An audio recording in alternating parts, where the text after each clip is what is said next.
After working with sellers across the Woodward Corridor, there is one regret that I hear more than any other. It's this: I wish I had known that earlier. Not because sellers aren't smart, not because they didn't care, but because there are a few things that aren't obvious until you're right in the middle of everything. So today, I want to talk through what most sellers wish they knew before selling. This is not theory. This is actually real life, especially here in Royal Oak, Hazel Park, and across the Woodward Corridor, where buyers are informed. And I'll tell you something, they are paying very close attention. Sellers say this: I didn't realize how easy it is to lose leverage. This is important. Most sellers assume leverage is lost when the price drops. But in reality, leverage is often lost way before that. Here's when it's lost. When pricing is treated like a starting point instead of a signal. When the launch lacks clarity. When buyers hesitate quietly instead of responding. Listen, buyers do not negotiate with explanations. They respond to signals. They notice how a home enters the market, whether it feels confident or uncertain, whether adjustments feel intentional or reactive.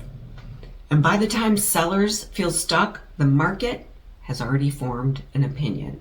What most sellers wish they knew is that leverage is built early and protected through strategy, not waiting. Sellers say this: I didn't understand what buyers were actually seeing. I'll tell you, this usually shows up in 3 different ways for sellers. And once you see them, you can't unsee it. Number 1, sellers look at activity, showings, online views, saves, and favorites, and they assume that interest is building from that. Buyers are actually looking at something completely different. Buyers are assessing risk, clarity, effort, and most importantly, trust. And here's what that actually looks like in real life. Decluttering. And why does it matter? Decluttering, it's not about style. It's about helping the buyer see the home, not the owner. When rooms feel crowded or overly personal, buyers spend more time processing what they're actually seeing instead of imagining themselves living there. Clear spaces, they feel much easier when the photography is better and there's less hesitation. Clarity builds comfort. Number 2, pre-home inspections. Pre-inspections, they don't scare buyers, they actually calm them. They remove unknowns, they reduce defensive offers. They shift the conversation from risk to value, and that is really important. They also give sellers clarity, what actually matters to address, what doesn't, and where money is best spent on fixes. That confidence carries through the entire transaction.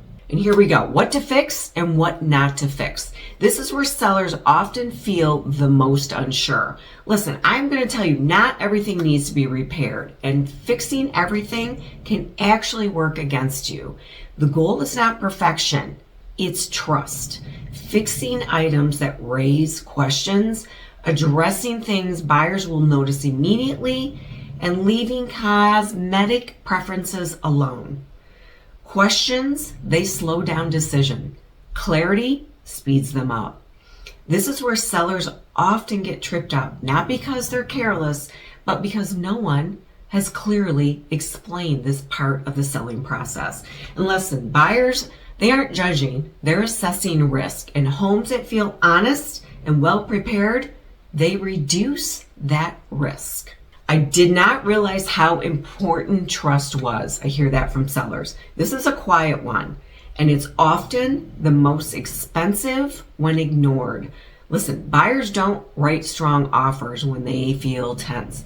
They do it when they feel completely comfortable, and comfort comes from trust.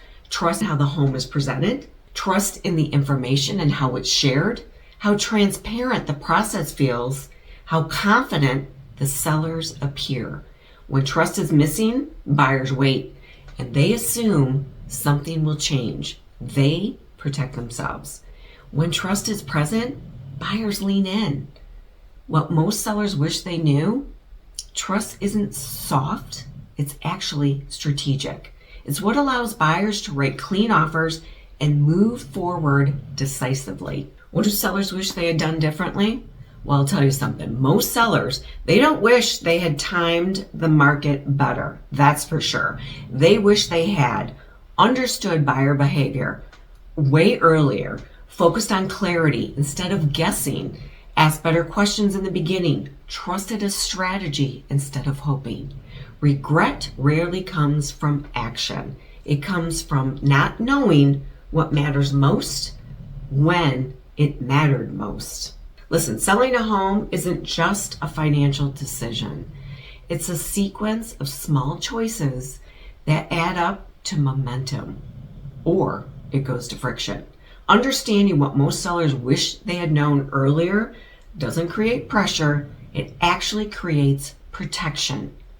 If you're watching the market right now and trying to make smart decisions without regret, that's a very reasonable place to be. Clarity early on is what most sellers wish they had given themselves in the very beginning.